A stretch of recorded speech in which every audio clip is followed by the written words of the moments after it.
Olá pessoal, eu sou a jornalista Monique Feitosa e hoje o nosso programa da TV Comunique vai abordar o assunto vacina. De acordo com o programa do DataSUS, que é um programa que contabiliza a imunização, segundo o governo federal aqui no Brasil, diminuiu o número de pessoas que estão imunizadas ao longo desses últimos anos. Isso é um dado preocupante, porque inclusive devido a esse fator, também algumas doenças que estavam erradicadas do nosso país acabaram voltando nesses últimos 2 anos. Então a gente convidou o nosso assessorado, o doutor imunologista, alergologista Cícero Inácio, aqui do ICEMED Cariri, para conversar com a gente e tirar todas as dúvidas, se possível, porque esse é um assunto muito amplo e complexo. Doutor Cícero, desde já muito obrigado por conceder essa entrevista e partilhar um pouco do seu conhecimento aqui com o nosso programa. Obrigado, eu que agradeço. É sempre um prazer esclarecer sobre todas essas dúvidas. Então, a gente começa falando sobre a volta de doenças que a imunologia tinha como erradicadas do Brasil, né? Poliomielite, a paralisia infantil é uma delas, a coqueluche. Explica um pouquinho, o senhor, que é dessa área da imunologia. É só a falta de vacina na população que faz com que essas doenças voltem ou tem outros fatores que influenciam também? Além da falta de vacinas, que muitas pessoas acabam não tomando, existe também a recontaminação. Então, esses germes acabaram entrando no Brasil também devido a uma questão de imigração dos nossos vizinhos. Mas o principal fator aí é a imunização.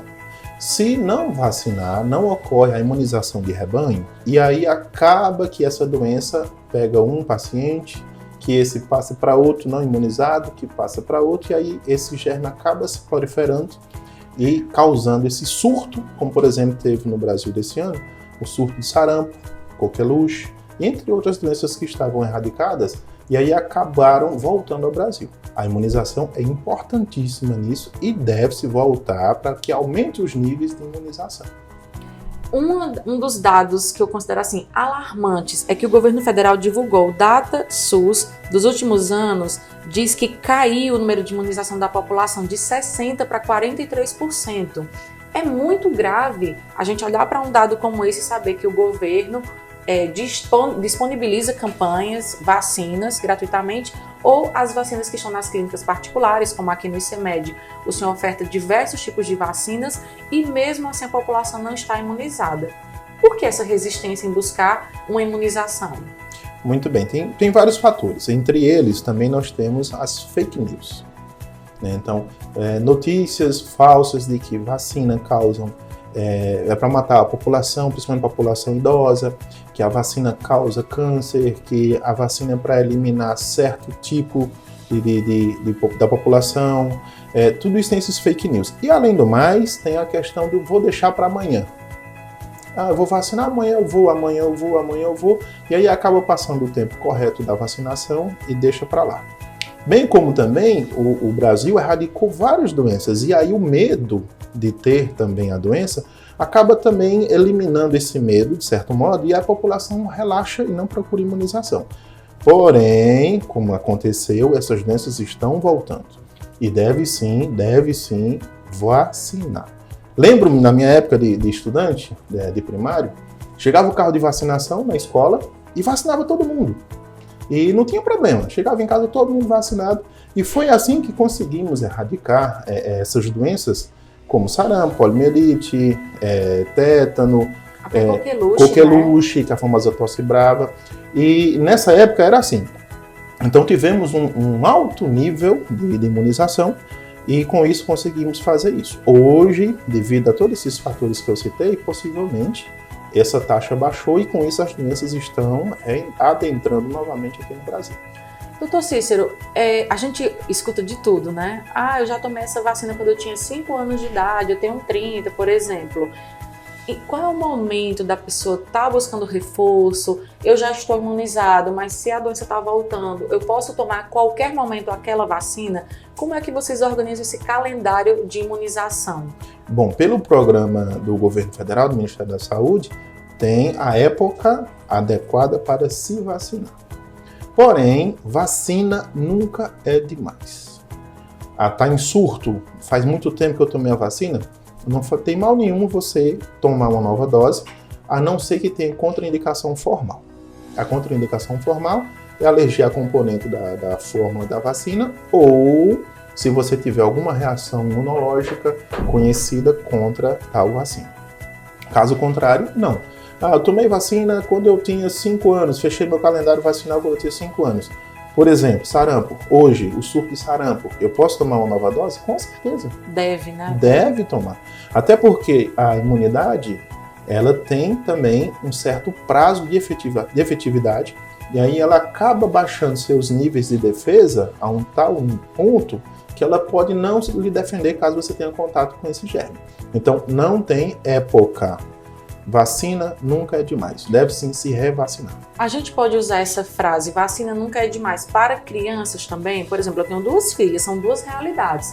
Uma de 11 meses, uma de 5 anos e meio. Tem doenças que a pequena ainda não adquiriu, mas já está imunizada.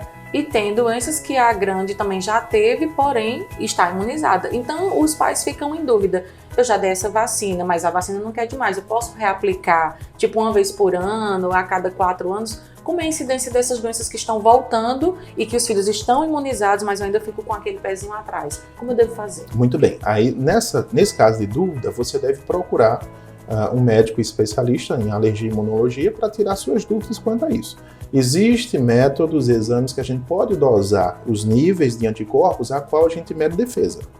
Se tiver níveis protetores, não há necessidade de vacinar, a não ser que seja campanha ou depois de muitos anos. Se tiver níveis não protetores, a gente indica sim revacinar. Um exemplo, a vacina pneumocócica, ela é aplicada muito cedo em crianças, porém a imunidade dessas crianças muito jovens acaba não produzindo níveis suficientes. Por isso que ela é aplicada várias vezes. O pneumococo ela é feita 1, 2, 3, 4 doses, 5 doses para poder ter níveis protetores. Então a gente tem como dosar, saber se está ou não, quando é fora do calendário vacinal. E aí, esse nosso conteúdo aqui de relevância para a sociedade do Cariri, vamos pensar assim, adulto não tem caderneta de vacina. Isso é um absurdo. Concordo. Por que é que não tem? A gente só se preocupa com vacina quando é criança. Brasileiro, né? Tem a questão de não guardar seus comprovantes, não guardar suas carteiras, não guardar, inclusive, comprovante de pagamento de conta. Porém, já é lei e exigência em algumas situações que você precisa ter a comprovação de suas vacinas. Caso não tenha, é preciso se revacinar. E aí você tem que tomar vacina de novo. Níveis protetores, tá ok? Beleza. Havia necessidade? Não. Mas, infelizmente, por não ter, é preciso revacinar. E como toda e qualquer clínica de vacinação que é séria, não vai falsificar a vacina. Então, tem que tomar para poder confirmar que tomou. Como é que vocês fazem esse controle de qual lote da vacina foi comprado, foi aplicado? Essas informações vão para algum setor do governo mesmo? A clínica de vacina sendo particular ou sendo a vacina que chega pelo setor público? Como é que é feito esse controle? Existe a intercomunicação, a clínica particular com o serviço público. Então, bem como também as notificações de doenças compulsórias. A gente aqui de clínica particular tem que notificar. Um exemplo, sífilis. Chegou um paciente com sífilis, a gente é preciso notificar para informar as autoridades que é um caso de doença notificável. Bem como também as vacinas, a gente precisa fazer as informações, repassar essas informações, que inclusive todo ano, vigilância sanitária, todo mundo faz as vistorias nas clínicas para saber se está tudo ok. Ou seja, tem um sistema online que vocês preenchem e essas informações são partilhadas. Precisa se passar todas essas informações. Vamos falar agora de uma informação relevante e bem nova. Agora, no mês de dezembro, alguns estados aprovaram a lei da vacina. E essa lei está se popularizando muito rápido. Eu, por exemplo, essa semana fui matricular a minha filha, a de 5 anos, na escola, e a rede pública e a particular está exigindo a caderneta de vacina do filho. Devia exigir a do pai também no ato da matrícula, não é? Seria uma boa. É uma ótima estratégia. O que você tem a dizer sobre essa lei? Bom, essa lei que foi sancionada aqui no Ceará, eu vim dizer que veio a calhar, foi uma mão na roda. Por quê? Obriga os pais a fazer uma coisa que já era óbvio.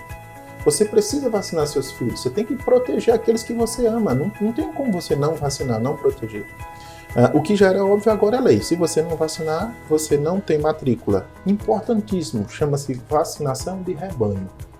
Quando eu vacino esse rebanho, ou seja, todo mundo que está junto, que está protegido, mesmo que tenha um que não tomou por motivos N, por exemplo, hipersensibilidade à fórmula, ou porque tem uma alergia severa, ou porque não pode, ele está protegido porque os demais estão protegidos e acaba não adquirindo a doença e passando para ele. E não o contrário, um está protegido e 50 ao redor dele desprotegido. Né, Esse é o objetivo da imunização, é que eu tenha o máximo possível de pessoas vacinadas para que eu possa proteger aqueles mínimos que não podem se vacinar.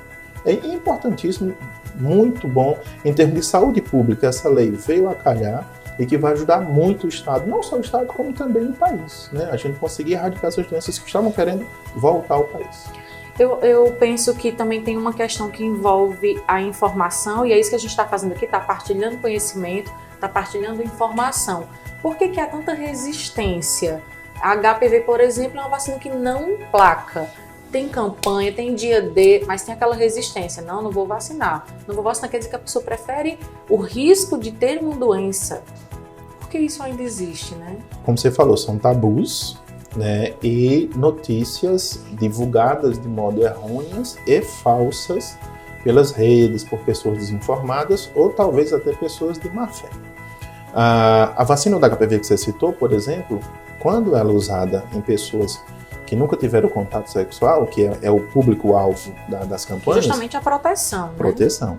Você consegue formar anticorpos a níveis suficientes que quando essa pessoa vier a ter contato com vírus que tem uma patogenia que pode transformar em câncer essas lesões, o próprio organismo, a própria defesa vai fazer com que aquele vírus não penetre na célula, não cause a doença e não cause o câncer, principalmente colo de útero, pênis.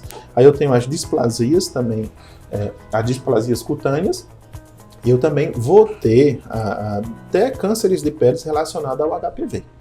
Então, quando se faz a imunização para HPV principalmente, a gente consegue diminuir o custo para o Estado e melhorar a qualidade de vida das pessoas a qual possa vir a ter essa doença. As outras vacinas, por exemplo, da gripe, que também é um tabu, H1N1. O povo diz assim, vacinar da gripe, eu tive gripe. Eu Perfeito. tomei vacina da gripe, tive gripe. É normal? Não, isso é informação também errônea demais. É uma informação totalmente errada. Por exemplo, existe termo de 400 tipos de vírus que podem causar a infecção de vias aéreas superiores. O H1N1 é um deles. O vírus da influenza é um deles. Esses vírus, eles têm um potencial fatal. Eles podem dar uma doença grave e a pessoa morrer por insuficiência respiratória. Por isso que a vacina é para eles. Mas tem os outros vírus de resfriado comum, o vírus o resfriado, os rinovírus, que causam esses mesmos sintomas de uma febrícula, nariz escorrer, espirrar, e que não é mortal. Aí muita gente pensa, tomei a vacina da gripe hoje, que é para proteger de um vírus mortal, mas ele pegou um vírus simples. Em 3, 5 dias, que geralmente esse vírus tem aquele ciclo que o senhor já explicou também, Isso. A doença vai embora, né? Perfeito. Gripei, então não vou tomar vacina da gripe porque isso não serve. Isso é mito. Quanto que a vacina da gripe é para uma gripe severa. Severa, que pode vir levar a óbito. Bem como também os idosos. Nós tivemos, inclusive, doutor Cícero, 3 casos, o senhor lembra, no Sim. meio do ano, o senhor foi super solicitado para várias entrevistas, Verdade. Flashes ao vivo, teve o caso do padre, da estudante de Isso. nutrição. Perfeito. Então, aquilo é o momento extremo da gripe, né? Perfeito. A insuficiência respiratória, que precisa de internação, UTI, intervenção, esses são os casos graves, que é nesse estágio que a gente não quer que chegue a doença. Por isso a vacinação, se você tiver defesa, quando o vírus entrar em contato com você, sua própria defesa já elimina o vírus e você não chega naquele estágio. Essa é a importância. Isso está falando aí de estar protegido. Quando a gente toma uma vacina, não fica protegido, não é uma coisa online, né? Assim, Não. conectada à internet, eu tomei a vacina, estou protegido. O nosso corpo demora a se proteger. Perfeito. Não é assim que acontece? Aí você levou para o lado online, não é um antivírus do De um computador, né? que você baixou, limpou, acabou. Não. Você precisa estimular o sistema imune a produzir defesas e isso leva um tempo. Geralmente, em torno de 15 dias para você ter uma imunidade, uma defesa plena. E tem gente que pode demorar mais tempo, né? Tem sim. A depender da situação, de uso de outros medicamentos, você pode até fazer uso da vacina e ela não pegar. É aí onde tem também outras situações que muita gente diz, eu tomei a vacina, mas não serviu que eu adoeci. Se você tiver em curso de uma doença aguda, naquele exato momento da vacina, a sua própria defesa, a limpeza que seu organismo faz da imunidade, limpa esse vírus, que a qual a gente inoculou nas vacinas, por exemplo, e ele não consegue gerar defesa. Então, você aplicou, mas ele já saiu imediato. Uma outra situação é o uso de imunossupressor, corticoide de longa data, os imunossupressores. Esses também usados faz com que a defesa não funcione a contento e gere defesas para produzir a defesa contra essa vacina. Então, existem também situações em que deve-se verificar e consultar um médico para se ver a situação adequada para se fazer a vacina. E para encerrar a nossa entrevista, vamos falar um pouco dessa teoria da higiene. Isso tem a ver com a imunização também das pessoas, né? Ou não? Muito bem. A teoria da higiene foi uma teoria lançada por alguns estudiosos da área de imunologia e alergia, na qual fala que quando a criança, a pessoa tem contato com germes saprófita mesmo do chão, contato com outros antígenos de animais. Que a gente chama de vitamina S. Perfeito, e perfeitamente. Perfeitamente. Que é aquela sujeirinha, botar a mão na boca. Aquilo ali é um bom estimulador da imunidade, bem como também um bom regulador. A imunidade ela tem que funcionar numa faixa ótima. Ela nem pode estar abaixo, nem pode estar acima. Quando ela tem contato com esses germes, acaba fazendo a estimulação e também a regulação. Se você perceber, antigamente não tinha tantos casos de alergia, porque a imunidade ela era regulada e estimulada por isso. Hoje, o mundo mais limpo, mais clean, se limpa tudo, a criança não tem tanto contato com esses germes e também questão de família, a quantidade de filhos. Hoje é 1, 2, antigamente era 6, 10, 15, e aí o contato com esses germes circulava na própria família e estimulava a imunidade. Hoje não, hoje é 1, 2 filhos e tudo limpo demais, e aí a imunidade fica ociosa, querendo ter um estímulo. Perceba que crianças que são criadas soltas na rua, menino de rua, não adoecem. E por que será? Ou não adoece tanto quanto os meninos super protegidos. Perfeito. Com muita limpeza, com muita né? limpeza, criado em bolhas, né?